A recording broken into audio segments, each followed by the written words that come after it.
players in the secondary. How do you feel about the growth on that side of the ball and what that unit can do for you? I want to get to your question, obviously, particularly about defensive personnel. Very comfortable there. But I first want to mention we had a tough loss in our Hokie family the last couple of days. We lost our assistant tennis coach. Young man, 36 years old, wife, 5-year-old. And as everybody knows, we're a close group in Blacksburg. So I want to just send prayers and condolences to the Sayer family, Coach Thompson, and our tennis program before we move forward. So defensively, we lost a couple of leaders, obviously, with Chamari and Dax. But I really like the speed and athleticism that returns on that side of the ball. We got a fast group. Coach Marv has them racing to the football. We've really honed in on our fundamentals and techniques.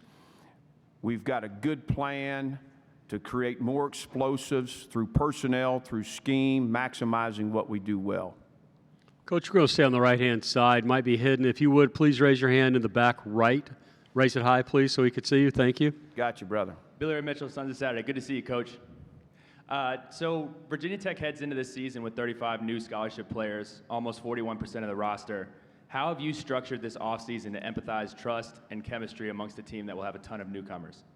Yeah, I'll say this. This is the most important thing to me before the portal, before name, image, and likeness. Our culture was going to be the foundation of who we became as a football team.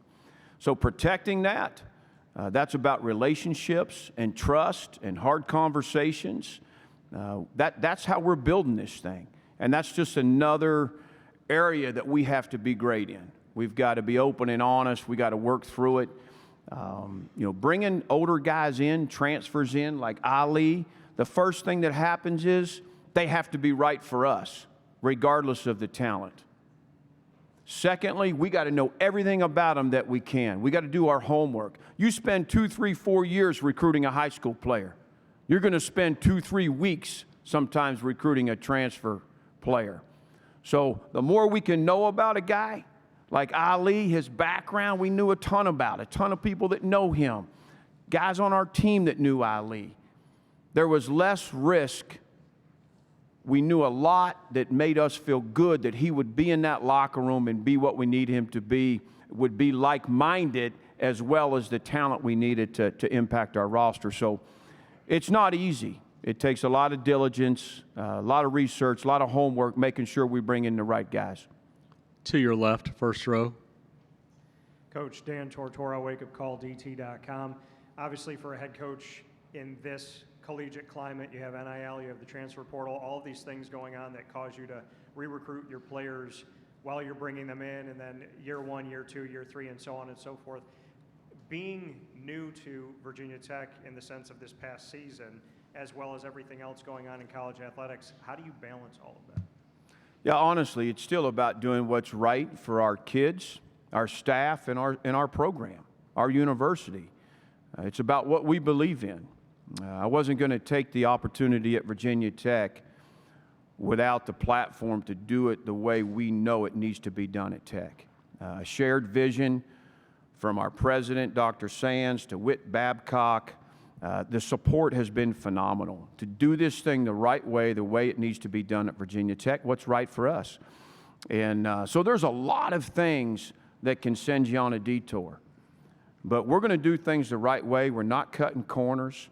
And that gives us the pathway. We try to eliminate the gray. There's too much nonsense going on in college football in our game. We want to be forthright with our players. We want to be forthright with our staff. We've got a platform to do that at Virginia Tech. And so I'm thankful and appreciative of the atmosphere that exists where we can do this thing the right way, because it is challenging right now. But we've got good people. It goes back to bringing in the right staff and the right players that want to be at Virginia Tech for the right reasons. That has to come first. We want to be competitive in NIL. We want to eliminate guys going to the transfer portal. But in the end, it's about, first and foremost, do you want to be at Tech? It has to be the environment that they're looking for. We don't song and dance guys to come to Tech. We do the very best job we can to have them understand what this experience would look like. And if it's for them, that's awesome. That's great. If it's not, I'd rather know now than in a year when they want to hit the portal. So we're going to get the right guys. If we do our homework and we recruit the heck out of a young man and his family, whether he's a transfer or high school, and they choose to go somewhere else, I'm okay with that. When a young man, particularly from the state of Virginia, chooses another school and we didn't invest the time necessary, and maybe they don't fully understand the experience, or they're choosing not to come to Tech for a reason that's maybe not true or valid, I have a problem with that. So that's why it's important to us. 9th grade, 8th grade, let's build relationships. Let's make sure this family knows what we're all about. And in the end, we'll take the chips where they lay. Coach, to the right, 4th row, gentleman in green.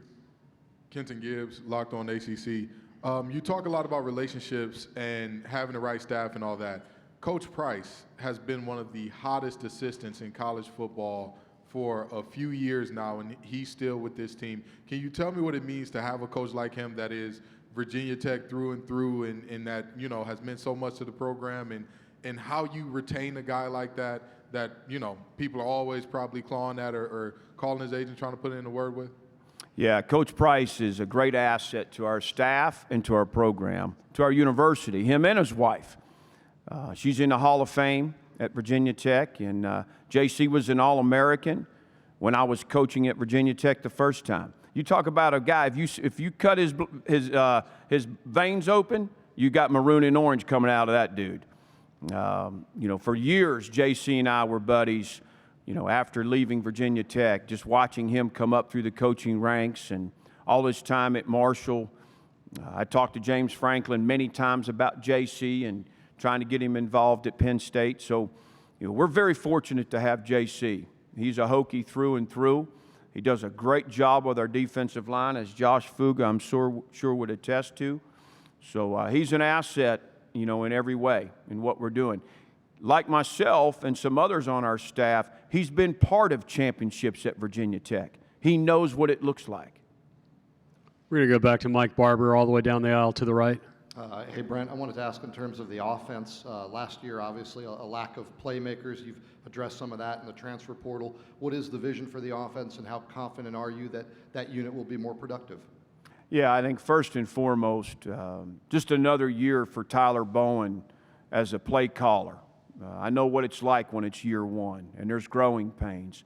I think it was probably a little more challenging because he wasn't in that room. Down the stretch, he spent a little more time with Coach Glenn and the quarterbacks, but moving in there full time has been a real asset. It's been the right thing for us. Right thing for Grant, for Kyron, for the young quarterbacks. But at the same time, we had to go out and get some explosive playmakers, and we did that. 3 guys in that wide receiver room, with Ali being one of them, a tailback. We just did some things that were necessary to allow us to have a better opportunity to create big plays. So, schematically, we're really working hard at our tempo, at our formations. How can we be simple for our guys in what we do, but challenging to defenses? That, to me, that's always a sign of good coaching, either side of the ball. But we've got some good things we worked on all offseason.